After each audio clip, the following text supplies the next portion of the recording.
जय जगन्नाथ। मु ज्योति प्रकाश पात्र आपण मानकु जेपी नॉलेज यूट्यूब चैनल को आपण मानकु स्वागत करुच्ची। आज गोटे नुआ टॉपिक नहीं आसी जहाँकि आमको जो जहाँ आम भल पाऊ से ही लोक ही आमको छाड़ी चली गला परे सी जितेबाला आम कत थाए आम समय नौ थाए से चलीगला परे भी आम से मूल्यवान समय आमठू नौ थाए कि आस गोटे स्टोरी जानिबा। यही स्टोरी बहुत दिनर गौतम बुद्ध समय स्टोरी। यही स्टोरी रे गौतम बुद्ध किछि तांकर शिष्यों को धरी भिक्षावृत्ति करने जाउथिले। सेपटू देखिले किछि नवजुवक अग्रसर होउछन्ति ताको पाखकु आसिकी पहुँची कहले बुद्ध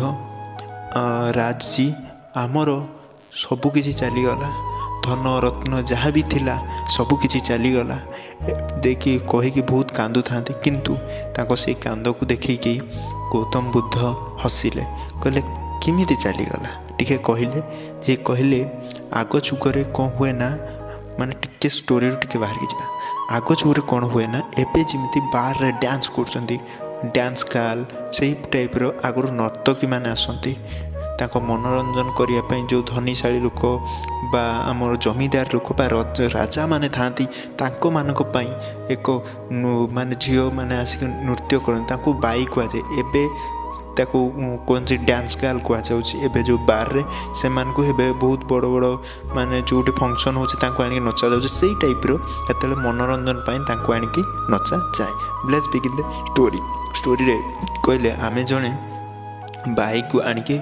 नर्तकी आणिक आम नचुलु से नाचिले ताको कथबार्ता मन मोही गलु आ प्रमोद आमोद पाई आम आनीलु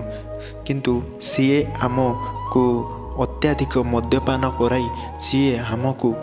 आमर जेतिक स्वर्ण मुद्रा थिला जेतिक आमर स्वर्णर जिनस थिला सबू सी नहींगला आ नहींगला परे तापर ताको आम खोजी खोजी हताश हो पड़लुणी। साधुजी आमे कौन करिमु किमिति आम शून्य मुद्रा पाइमु आपण तो सन्यासी आपणकर किछि जा नाती स्वर्णर मूल्य कौन बुझिबे सी क्या कहते जी जड़े राजा थिले गौतम बुद्ध से विषय पर जानिबा आगे। हाँ तापर जिते कहले गौतम बुद्ध हसिले तापर कहले दुनियार सबुठु मूल्यवान जिनस कौन कहले सुना रूपा हीरा मोती माणिक ये ही मूल्यवान किंतु समस्ते भी कहे सुना रूपा हीरा किंतु सी कहले ना सबुठु मूल्यवान जिनस होची समय जो समय तमे तांको पाई व्यवहार कर सी कहले स्वामी जी आम बुझीपारुनु कौ समय कहले आमठू जो जिनसटा चली जाइची से समय तो चली जाइची किंतु सेही समय को अतीतर घटना को वर्तमान भाविकी जो कष्ट पाउचंती ता ही आम यही समय खुशी की ही बर्बाद कर दिए। कहले किमिति गौतम जी कहले देख सी तुम जिनस सतर चोरी करछि किंतु तुम सबुठ मूल्यवान जिनस एबे चोरी करछि ना तुम भावना भितर पशिकी तुम तापाई भावुच ता समय को तुम दे दौच तुम निज समय को ताकू दे दौच सेठू कहले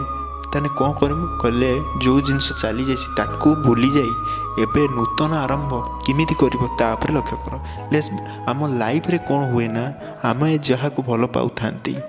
सी चली गला परे भी आमे ताकू निरवच्छिन्न भाव में आम भल पाती ता कथा एनी सबू समय आम भावती प्रति क्षण आम भावती किंतु सी आमको भावी न थाए किंतु सही समय को आमे जदि ताकू न भावी आमे कौनसी उत्तम कार्य व्यवहार करते ताहाले आम जीवन किछिटा परिवर्तन हुअंता ना नहीं। यह यही कथार केते जन सम्मति रखिछ केते जन न रखिछ कमेंट बॉक्स रे कहतु। मु आपणको ज्योति प्रकाश पात्र आपण को यही इमेजिंग स्टोरी आउ ये मोटिवेशन कथा नहीं कि प्रतिदिन आसबि किंतु आपण माने भल पाइबा दियंतु जिमती आगु मु बढ़ी पारे। जगन्नाथ आपणकर समस्त को मंगल रखते। जय जगन्नाथ।